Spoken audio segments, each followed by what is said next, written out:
Les invito a abrir sus Biblias en la primera carta del apóstol Pedro, primera de Pedro, en el capítulo 1. Seguimos estudiando la carta del apóstol Pedro. Queremos ver con ayuda del Señor en esta mañana desde el versículo 17 al 21.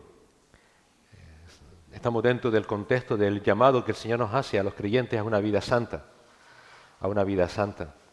Y lo que queremos ver en este texto del 17 al 21 es la respuesta del creyente a la maravilla de la redención, la respuesta del creyente a la maravilla de la redención.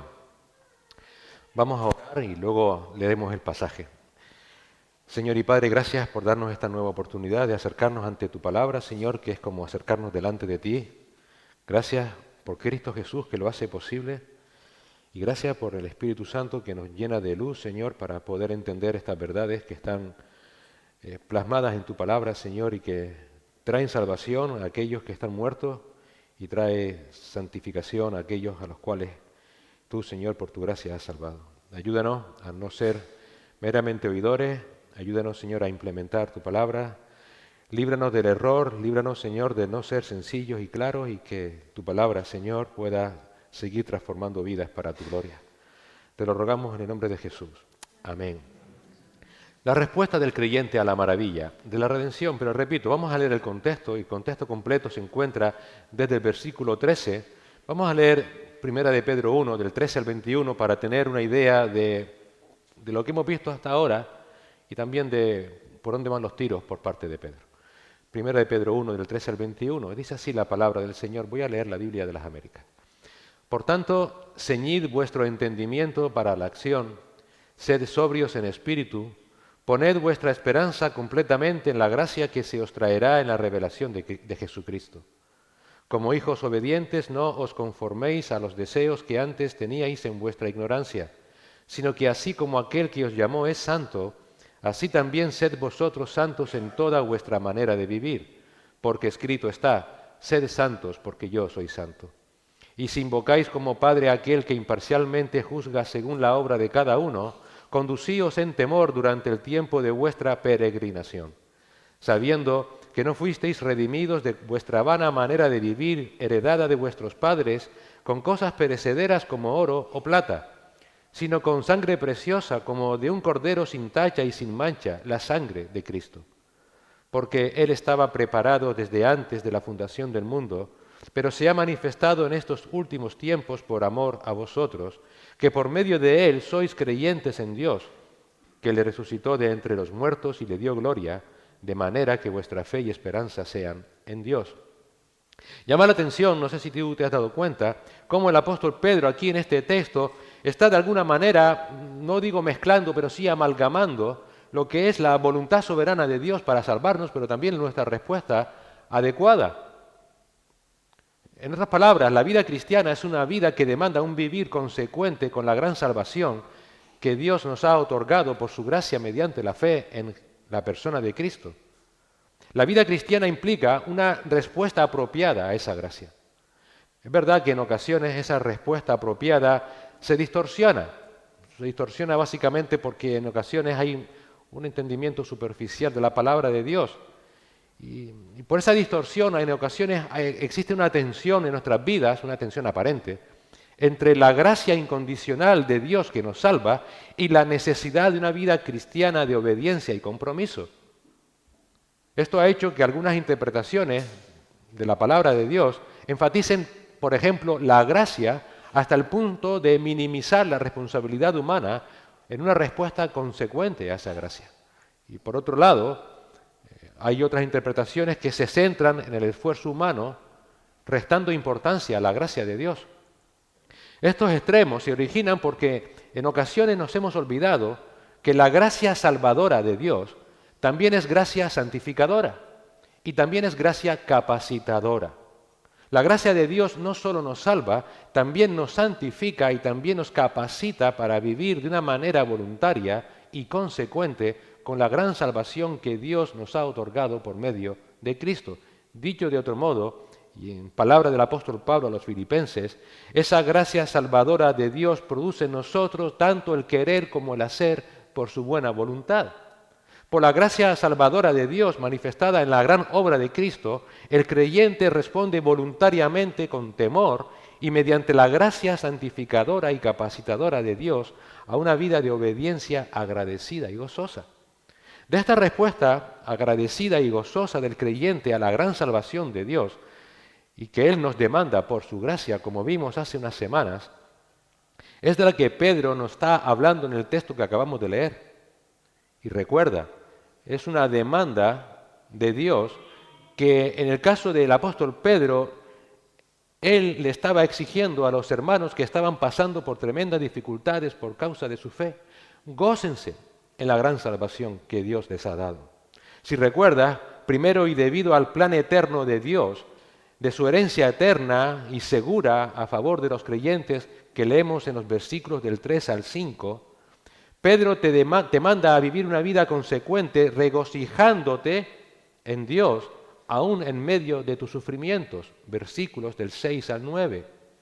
Además, debido a la importancia de la gran salvación de Dios que Dios te ha otorgado por su gracia por medio de la fe en Cristo, versículos del 10 al 12, Dios te demanda que vivas esperando completamente en el regreso inminente de Cristo, versículo 13. La respuesta que Dios quiere de ti ante esta expectativa es que vivas sabiendo que en cualquier instante Cristo viene. Que lo hagas en medio de cualquier situación, despojándote de todo pensamiento que te aparte de esta verdad. Que vivas sopesando todas las cosas, esperando en su gracia, manteniendo la calma y la serenidad, porque desde el instante que pongas cualquier pensamiento por delante de esa esperanza del regreso inminente de Cristo, desde el momento que creas que aún queda mucho para el que el Señor regrese, tu mente va a ser estorbada para vivir esta vida como Dios te demanda. Además, debido a esta gran salvación que Dios te ha otorgado, Él te demanda que vivas en santidad el tiempo que te quede de vida. Versículos del 14 al 16.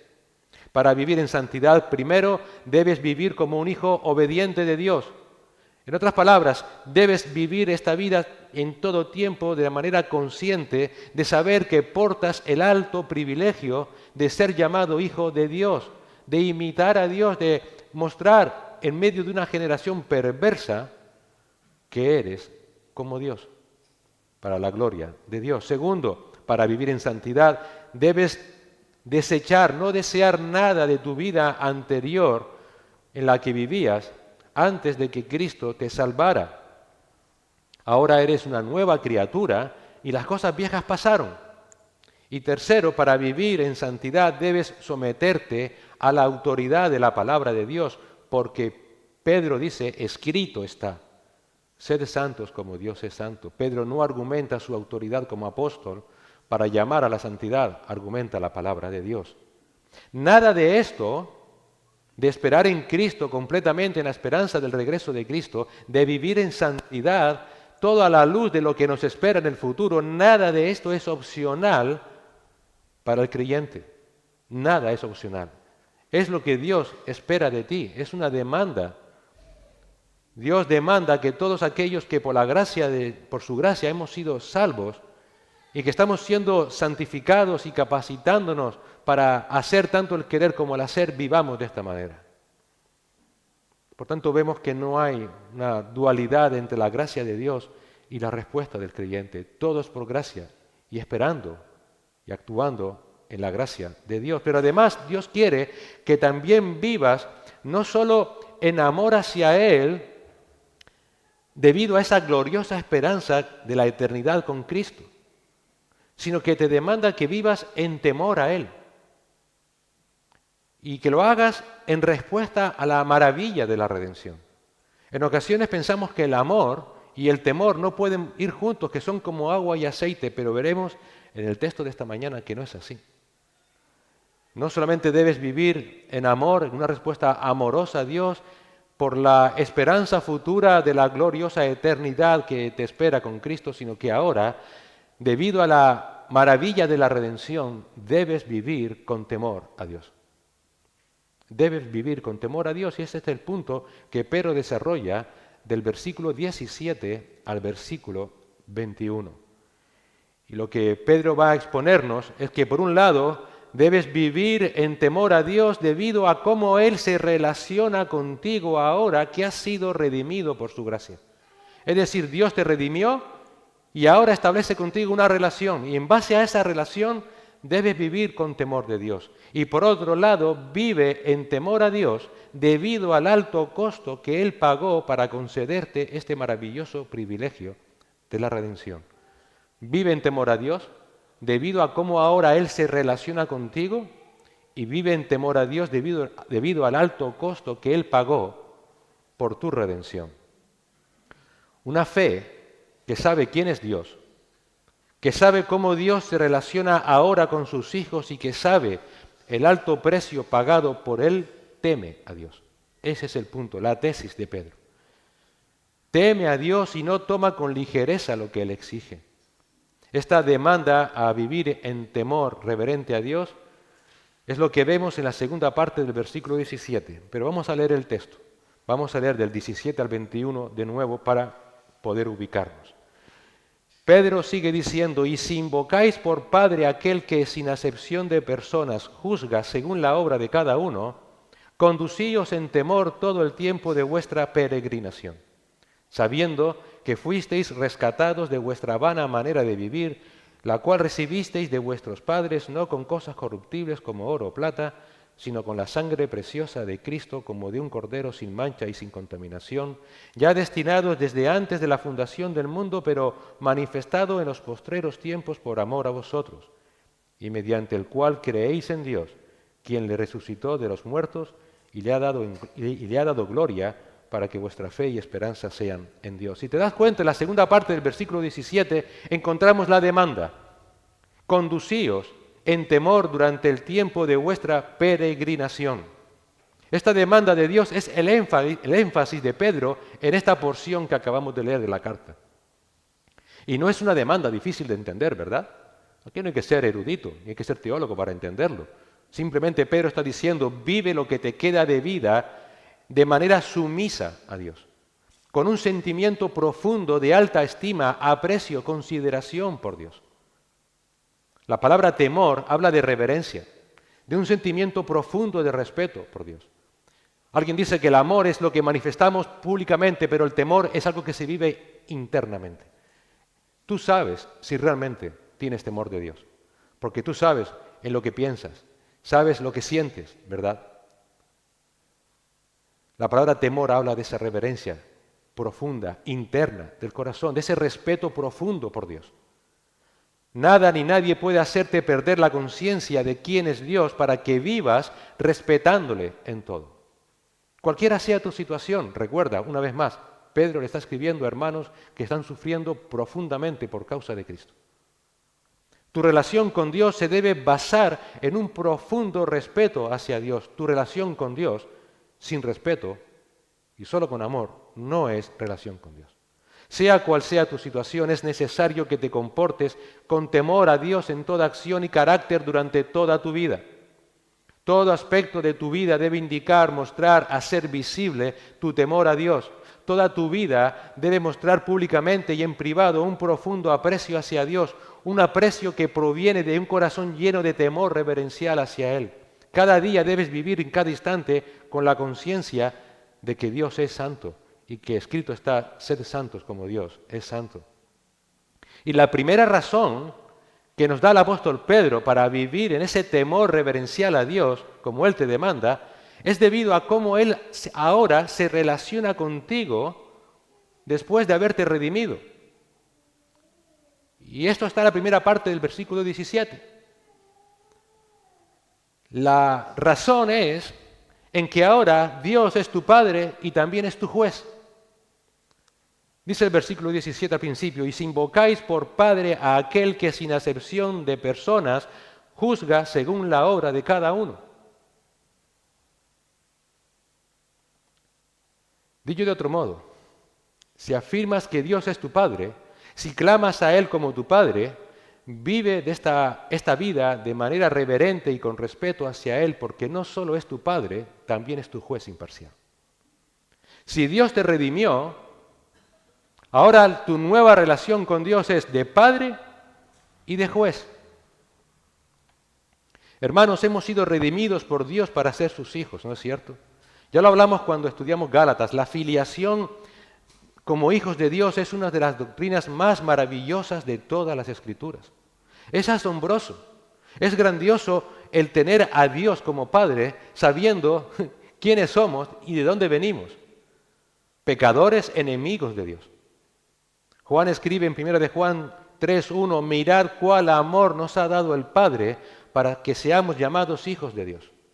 Qué gozo trae saber que Dios nos predestinó para ser hechos sus hijos, como Pablo afirma en Efesios 1:5. Nos predestinó para adopción como hijos. La idea de Dios en la salvación es que fuéramos un día hechos sus hijos por medio de Cristo. El propósito que trae gloria a Dios, que trae gloria a nuestro amado Señor Jesucristo, es haber sido predestinados para ser como su Hijo amado, igual que Él, Romanos 8:29, porque a los que de antemano conoció también los predestinó a ser hechos conforme a la imagen de su Hijo, y ese Hijo es Jesucristo. Y es igualmente asombroso saber que como hijos Él nos guarda, nos cuida, nos protege, para que podamos estar seguros de que un día vamos a recibir todo lo que Él tiene planificado desde la eternidad pasada y que recuerda, Pedro ya nos dijo desde el versículo 2 al versículo 5, nos guarda como a la niña de sus ojos, porque Él quiere que recibamos todo eso. Saber todas estas verdades asombrosas es simplemente maravilloso. Personalmente me dejan sin palabras. Hermanos, saber todo esto acerca de nuestra filiación como hijos de Dios nos debe llevar a adorar a Dios, nos debe llevar a rendirnos a sus pies, a glorificar su nombre, a amarle por el gran amor que ha tenido hacia nosotros. Nos debe querer, nos debe mover, incentivar a querer imitarle en su santidad.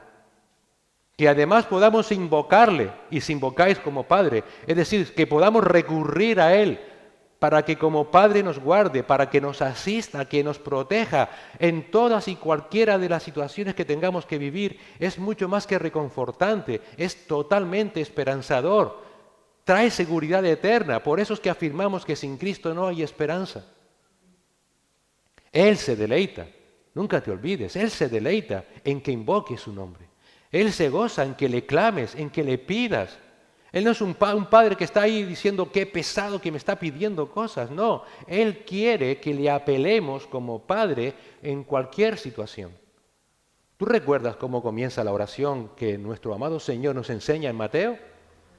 Padre nuestro que estás en los cielos. Así desea Dios que nos dirijamos a Él, Padre nuestro.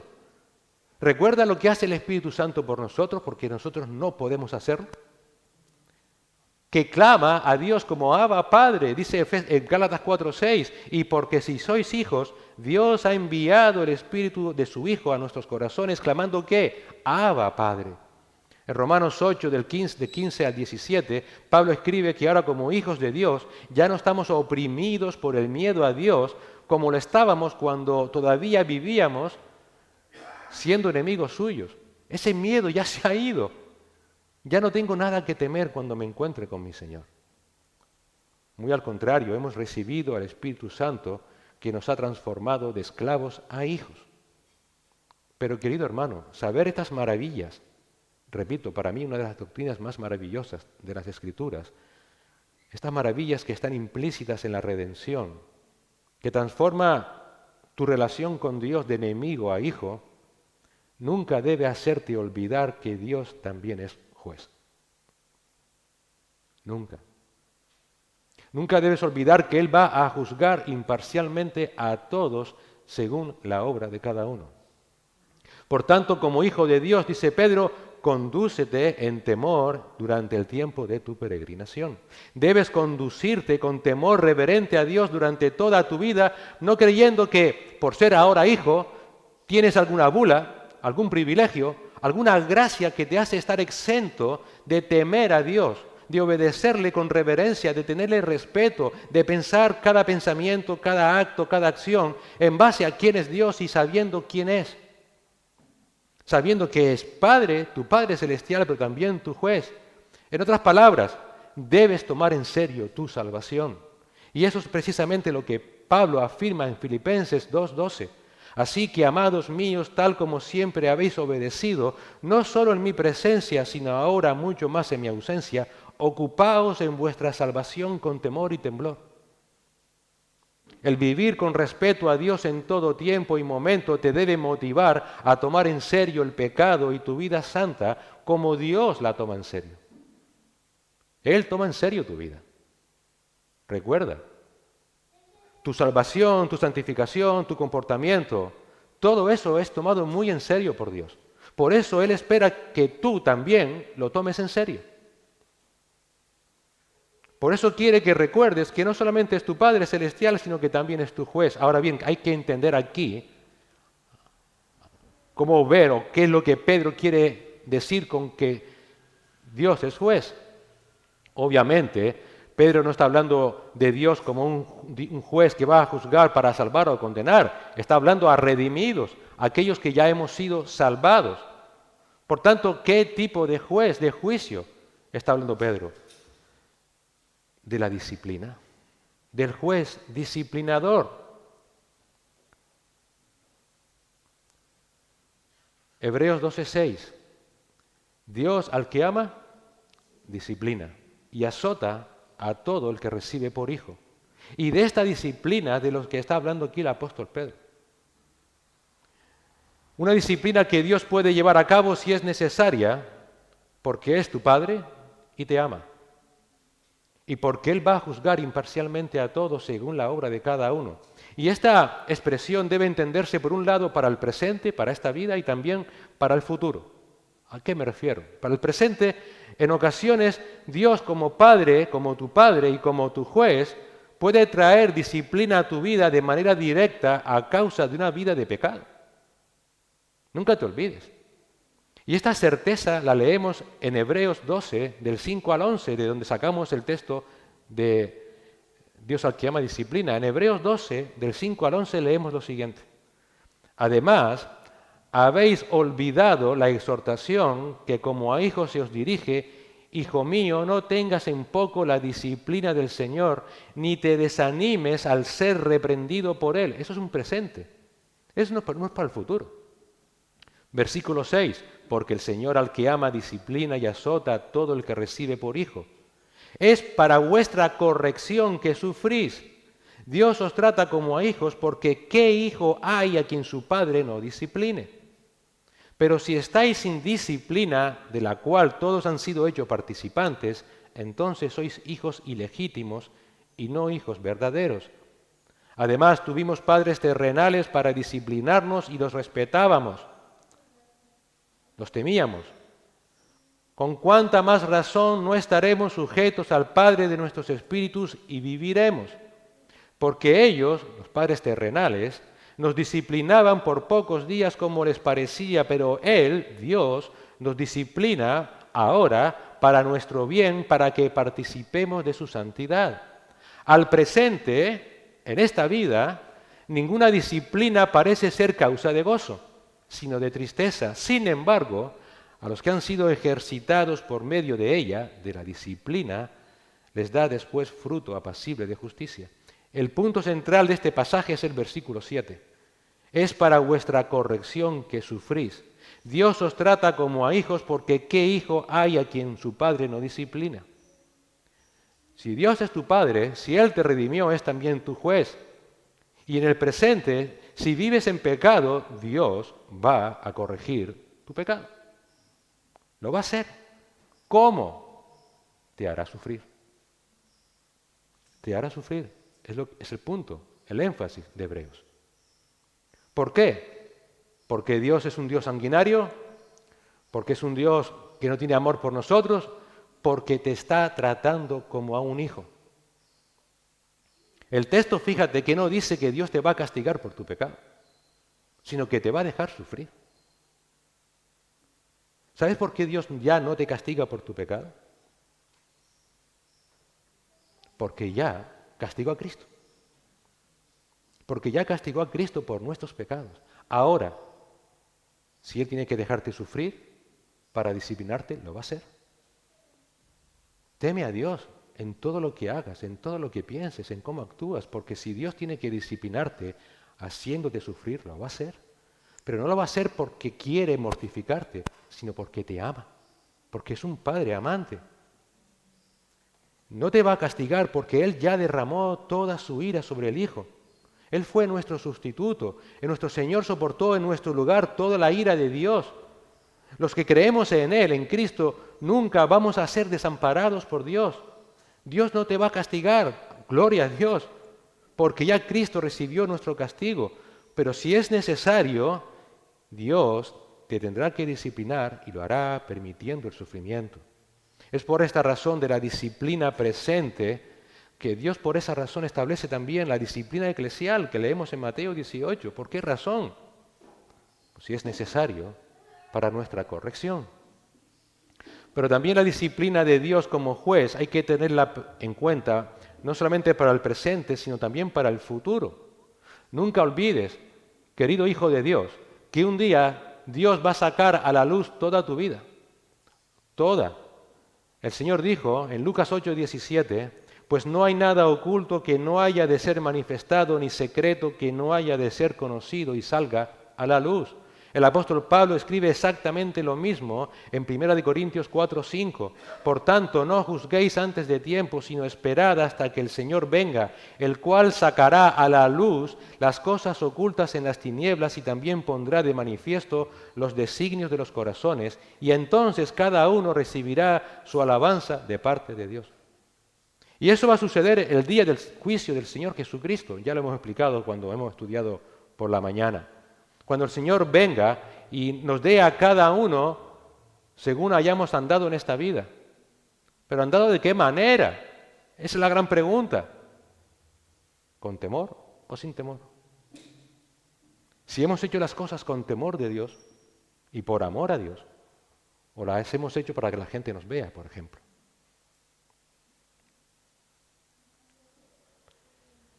Ese día, el día del juicio del Señor Jesucristo, el Señor dará a cada uno según cómo hayamos vivido en esta vida. Pablo de nuevo le dice a los corintios que ambicionemos, qué palabra tan dura, qué fuerte, que ambicionemos vivir vidas que agraden a Dios, porque un día vamos a comparecer delante del tribunal de Cristo, 2 Corintios 5, del 9 al 10. Por eso, ya sea presentes o ausentes, ambicionamos serle agradables. Mi ambición, mi deseo más profundo es ser agradable a Dios. ¿Por qué, Pablo? ¿Por qué? Porque todos nosotros debemos comparecer ante el tribunal de Cristo para que cada uno sea recompensado por sus hechos estando en el cuerpo de acuerdo con lo que hizo, sea bueno o malo. Todo, hermano, va a ser juzgado por el Señor. Repetimos, no es para condenación, esto está hablando del juicio del tribunal de Cristo para los creyentes. Cada uno de nosotros, de los creyentes, tendremos en definitiva que rendir cuentas a Dios de cómo hemos vivido delante de Él. Y cada uno va a recibir la recompensa apropiada por parte de Dios.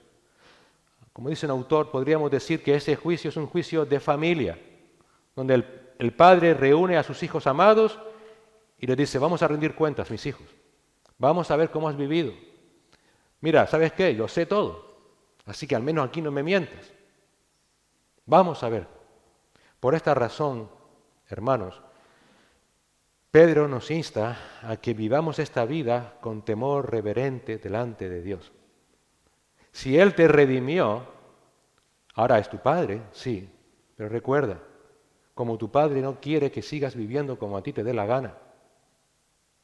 Si tiene que disciplinarte en esta vida para apartarte de un pecado, lo hará y lo hará por medio del sufrimiento. Es por esa razón que en ocasiones tenemos que sentarnos y sopesar, como vimos la semana pasada, por qué estoy sufriendo. En ocasiones sufrimos y la causa no está en nuestro exterior, está en nuestro corazón. Hermanos, hay que saber que quizás lo que estamos pasando es porque el Señor nos está disciplinando. Nos está disciplinando, pero también puesta nuestra vista en el futuro. Cuando el Señor nos presente delante de Él y cada uno reciba alabanza de Dios según lo que haya hecho en esta vida. Mira, para esta vida El Señor te ha dado muchísimos dones, muchísimos privilegios. Qué privilegio, como dijimos antes, es ser llamado hijo de Dios. Pero hay un privilegio que Dios jamás te ha dado y nunca te dará. Y es el pecar contra Él. Es el de desobedecerle. Nunca.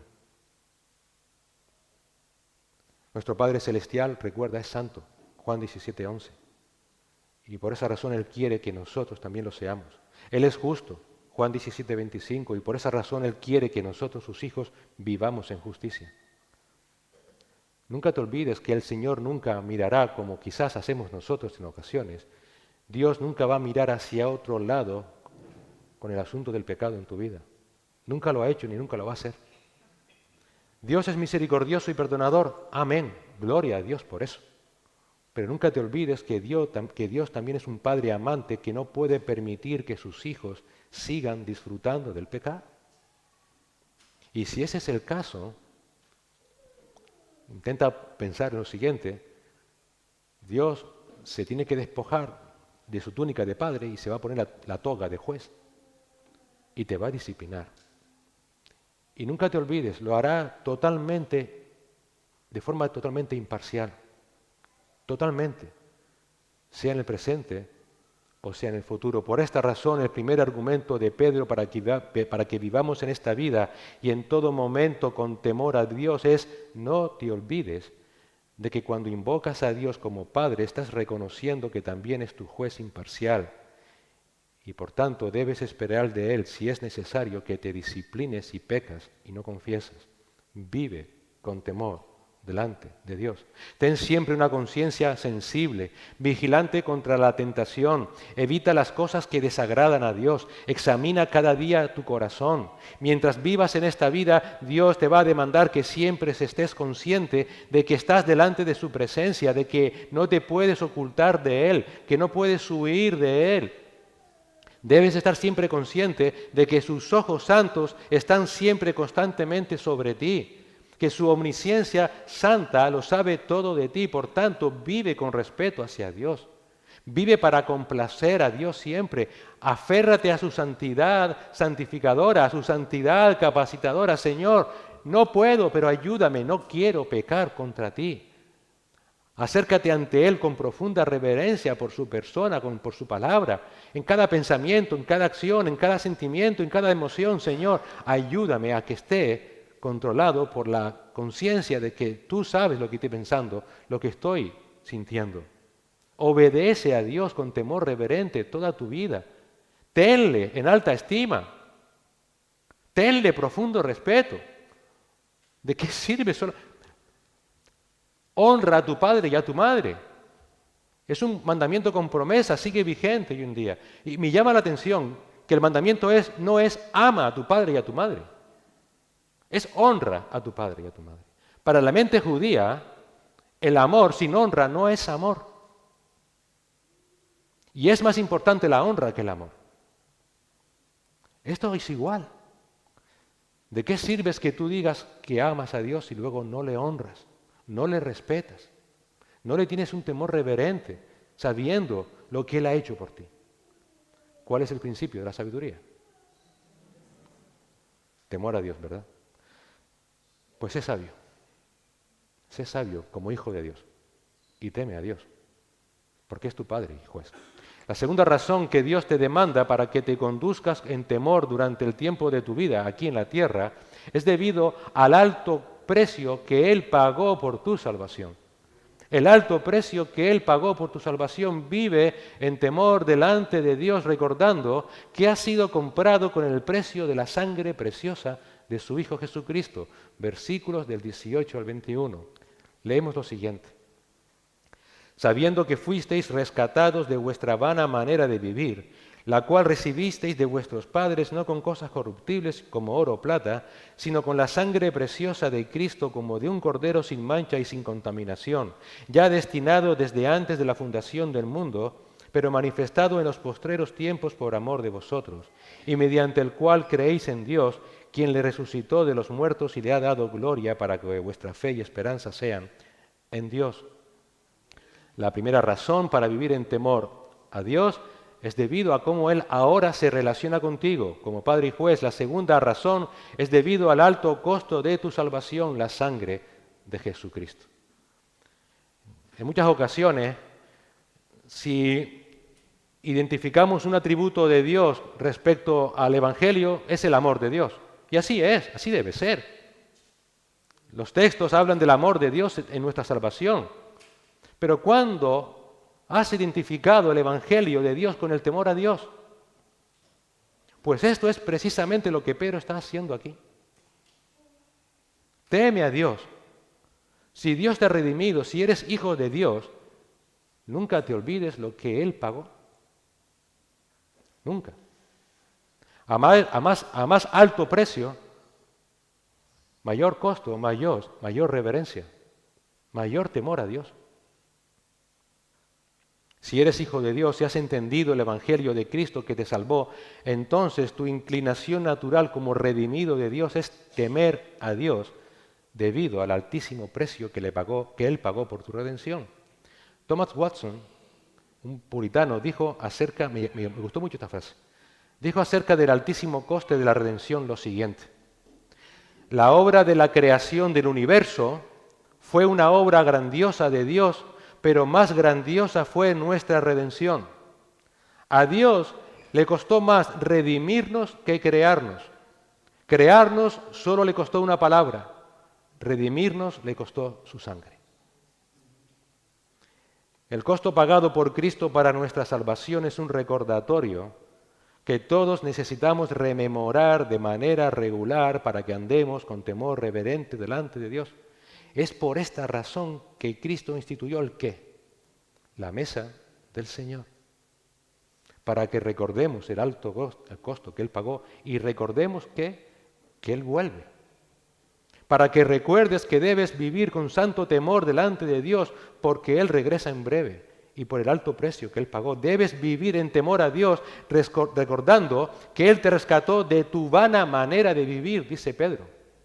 Te rescató de una vida sin propósito, de una vida inútil, infértil, de una vida absolutamente vacía. Mira, nos hemos olvidado que Dios creó al ser humano para que encontrara plenitud de gozo y satisfacción teniendo comunión con Él, pero eso se rompió en el Edén por causa del pecado.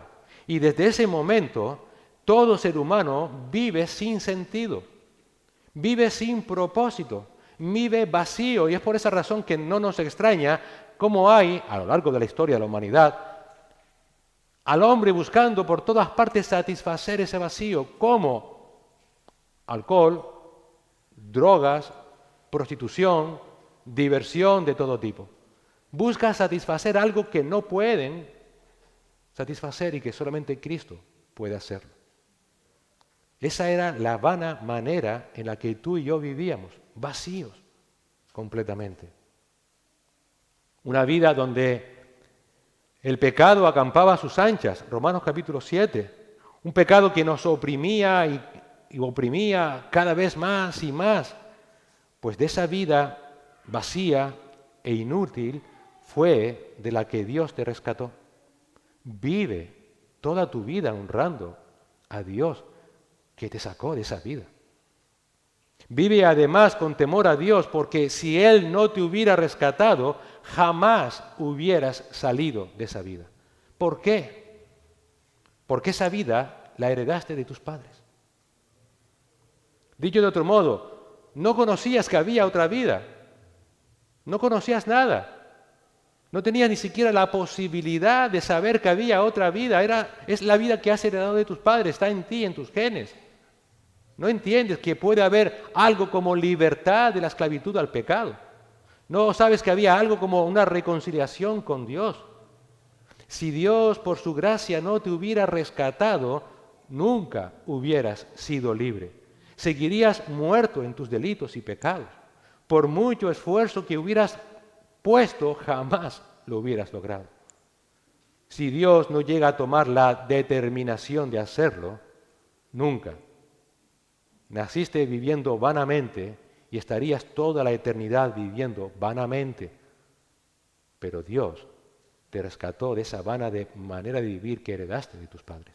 Vive respetando a Dios.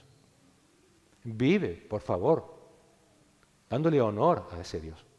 Además, debes vivir en temor a Dios recordando que no fuiste rescatado de esa vida que te llevaba al infierno con cosas perecederas como oro o plata.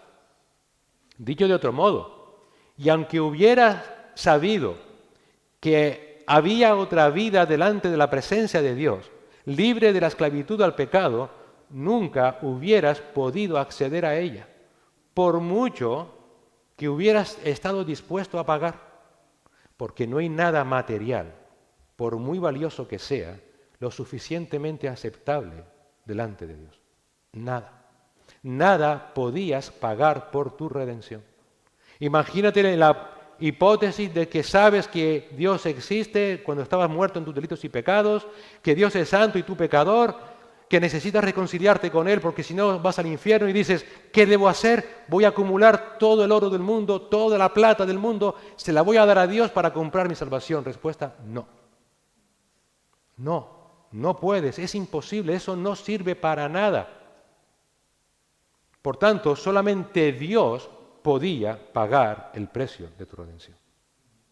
Solamente Dios. Solamente Dios podía pagar por tu ofensa a Dios.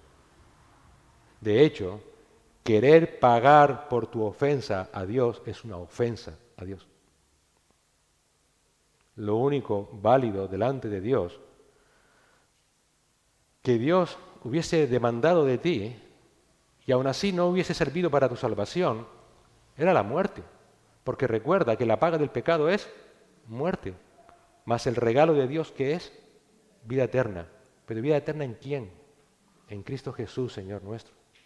Por esta razón Dios mismo tuvo que pagar el precio de tu rescate y ese precio fue la sangre derramada de Cristo, de su santo y amado Hijo Jesucristo, versículo 19, sino con sangre preciosa como de un cordero sin tacha y sin mancha, la sangre de Cristo. Vive esta vida ensalzando a Dios, glorificando a Dios, honrando a Dios, respetando a Dios, temiendo a Dios, porque el único pago posible por tu redención la pagó tu amado Señor y Salvador Jesucristo. Su sangre pura, sin pecado, era lo único precioso que pudo pagarse para comprar tu redención. Nada más en el universo, piensa esto, nada más en el universo, visible o invisible, tiene el valor suficiente. Y Cristo lo pagó. Cuando Juan el Bautista ve a Cristo, solamente puede decir asombrado, mirad el Cordero de Dios que quita el pecado del mundo.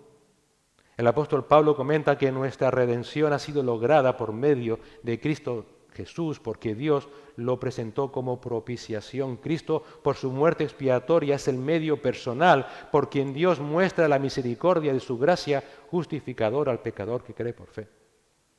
El escritor de Hebreos declara que Cristo no entró en el lugar santísimo por medio de la sangre de machos cabríos y becerros, todos aquellos sacrificios que se hacían en la antigüedad, sino que entró, Hebreos 9:12, una vez y para siempre por medio de su propia sangre, habiendo obtenido eterna redención. Y Juan registra el siguiente cántico en Apocalipsis, capítulo 5, versículo 9, un cántico de alabanza a Cristo. Digno eres de tomar el libro y de abrir sus sellos, porque tú fuiste inmolado y con tu sangre nos has redimido para Dios de todo linaje y lengua y pueblo y nación. Por esta razón de tu redención, Dios tenía previsto que su amado Hijo se sacrificara. Y esa decisión la tomó desde antes de que todas las cosas fueran creadas, versículo 20. Porque Él estaba preparado desde antes de la fundación del mundo, pero se ha manifestado en estos últimos tiempos por amor a vosotros. Vive con reverencia ante Dios todos los días de tu vida, porque en el plan eterno de Dios, Él ya había preparado a su Hijo Jesucristo para que un día señalado en la historia de la humanidad, Él entrara en la historia de la humanidad y para que en otro día señalado entrara en tu vida, dándote fe y arrepentimiento, y fuera salvo por su sangre derramada. Desde siempre Cristo se había preparado para ese día, para morir en la cruz por amor a ti, para que tú tuvieras vida. desde siempre. Desde siempre Dios ha tenido paciencia para con nosotros hasta el día que Él tenía señalado. Piensa que hasta ese día señalado en el que Dios te salvó, eras su enemigo. Era su enemigo. Y Dios tuvo paciencia como el Padre pródigo que vimos esta mañana. Él esperaba pacientemente, amorosamente hasta ese día y no te destruyó en el camino. Te soportó hasta las canas. Por tanto, nunca olvides de vivir con temor reverente cada día delante de ese Dios tan paciente, compasivo, misericordioso, amoroso. Él nunca te ha pagado conforme a tus hechos, nunca. En ocasiones escuchas a personas que se quejan por la disciplina del Señor y no piensan que merecen algo peor. Y si Dios les muestra disciplina a través del sufrimiento es porque les ama. Nunca olvides de vivir con profundo respeto, agradecido a Dios cada día de tu vida. Hermanos, Dios te muestra clemencia, su clemencia. Es clemente contigo. Dios es clemente contigo de la misma manera en que no fue clemente con su Hijo. Él no fue clemente con su Hijo para ser clemente contigo. ¿Cómo no vivir honrando a ese Dios? Respetando a ese Dios. Nunca olvides de vivir con temor agradecido delante de Dios cada día. Porque a pesar del altísimo costo que el Señor Jesús tuvo que pagar, Él nunca se resistió a hacerlo.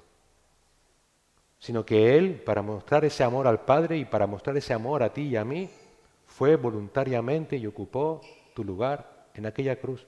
Y nunca olvides andar con respeto agradecido delante de Dios en esta vida, porque eres un privilegiado, versículo 21. Por medio de Él sois creyentes en Dios, que le resucitó de entre los muertos y le dio gloria, de manera que vuestra fe y esperanza sean en Dios. ¿Alguna vez has pensado que eres un privilegiado, hermano? Que eres un privilegiado porque por medio de Cristo crees en Dios. Que eres un privilegiado porque Jesús te ha dado esa fe para que puedas creer en Dios Padre, para que puedas disfrutar de su amor. ¿Entendemos eso? ¿Entendemos que esto es un privilegio que es para unos pocos, porque muchos son llamados, pero pocos son los escogidos? ¿Entiendes que eres un privilegiado, que no mereces ese privilegio que tenemos? Y que nunca mereceremos tener ese privilegio. Porque lo único que somos es pecadores. Lo único que merecemos es el infierno eterno. Es su ira eterna. ¿Qué te distingue a ti y a mí de la gente que está en la calle? Acaban de entrar dos muchachos por la puerta. Dos muchachos que estaban perdidos, los pobres. ¿Qué nos diferencia de ellos? Personalmente, seguro que soy peor que ellos. Seguro. Pero sin saber por qué. Porque solamente fue por el afecto de su voluntad. Dios quiso darnos ese privilegio por medio de Cristo, de tener fe, de poder llamarle Padre. Eres un privilegiado. No tenemos derecho a quejarnos por nada. Por nada. Eres un privilegiado porque Dios resucitó a Cristo de entre los muertos y le dio gloria, de manera que tu fe y esperanza sean en Dios. Eres un privilegiado porque ahora tienes esperanza, porque tienes fe y esa esperanza y esa fe es segura porque Cristo resucitó.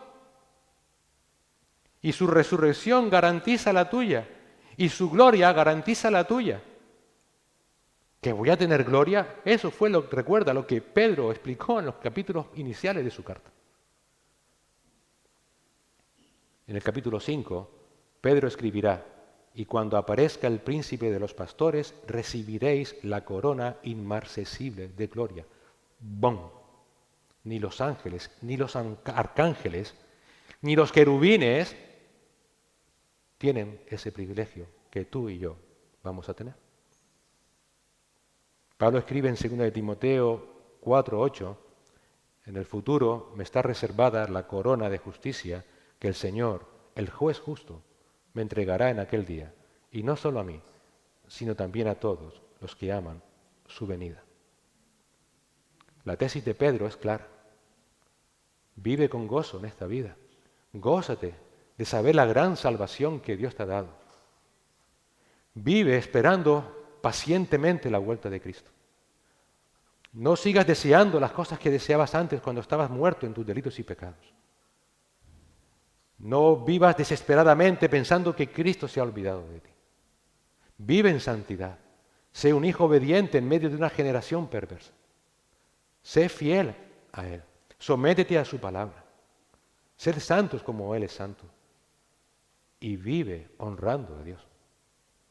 Vive honrando a Dios todos los días de tu vida, temiéndole reverencialmente, porque eres un privilegiado, porque ahora tu fe y esperanza son en Dios, están aseguradas en su persona, no en las circunstancias. Ahora Dios te provee de la gracia. Recuerda que la gracia no solamente nos salva, también nos santifica y nos capacita. En esa gracia Dios te permite, en medio de cualquier situación, circunstancia, luchas, ansiedades de la vida, no perder ni la confianza ni la esperanza que vienen solo de la persona de Dios mismo.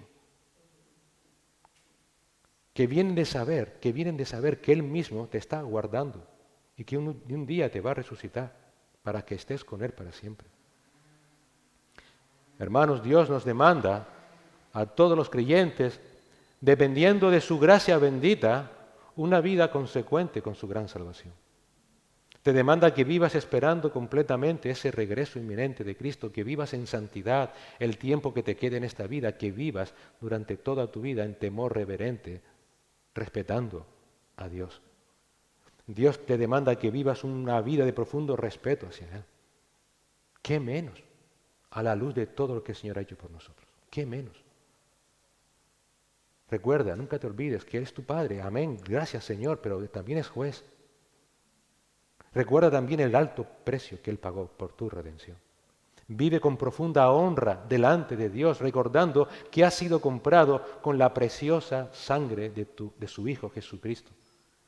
Que has sido comprado de una vida inútil, vacía, que te abocaba al infierno sin remedio, que te abocaba a la ira de Dios por tu pecado. Vive con una profunda consideración delante de Dios, porque Él te ha amado tanto que preparó a su Hijo desde la eternidad pasada para que muriera por tu redención. Y vive esta vida ensalzando y honrando al Cristo, porque Él no dudó ni un momento en morir por ti. Querido hermano, vive honrando profundamente a Dios, porque te ha dado el privilegio de creer en Él, de ser salvo. Cuando vivimos sin temor delante de Dios, cuando vivimos sin reverencia delante de Él, cuando no llevamos todo pensamiento cautivo a Él, cuando vivimos sin honrar su nombre en nuestras vidas, sin tenerle un profundo respeto, estamos subestimando la persona de Dios. Estamos subestimando su carácter santo y justo. Estamos despreciando su relación con nosotros como Padre. Estamos despreciando el valor de su redención a nuestro favor. Estamos despreciando la vida de Cristo. Estamos despreciando su muerte. Estamos despreciando su sangre preciosa derramada en la cruz del Calvario. Nunca te olvides. Nunca. Oremos. Oremos para que la misma gracia que el Señor nos mostró cuando nos salvó sea la que nos ayude a santificarnos y a capacitarnos para vivir con un temor reverente delante de Dios, nuestro Padre. Para vivir con un temor reverente delante de nuestro amado Señor y Salvador Jesucristo. Que podamos, en palabra del apóstol Pablo a los romanos, darle a Dios por las misericordias que nos ha mostrado una vida de sacrificio vivo y santo, agradable a Dios, que es nuestro culto racional. Oremos al Señor. Señor y Padre, gracias. Gracias primeramente por soportarnos, Señor, por aguantarnos, porque reconocemos que sí, en ocasiones decimos amarte de boquilla, Señor, pero nuestro corazón no te honra, no te respeta, Señor, y te pedimos perdón. Es por esa razón, Señor, que te suplicamos por la obra de nuestro amado Señor Jesucristo, por el alto costo que tú pagaste, Señor, por recordar que tú eres nuestro Padre y también un Padre que disciplina, que ama.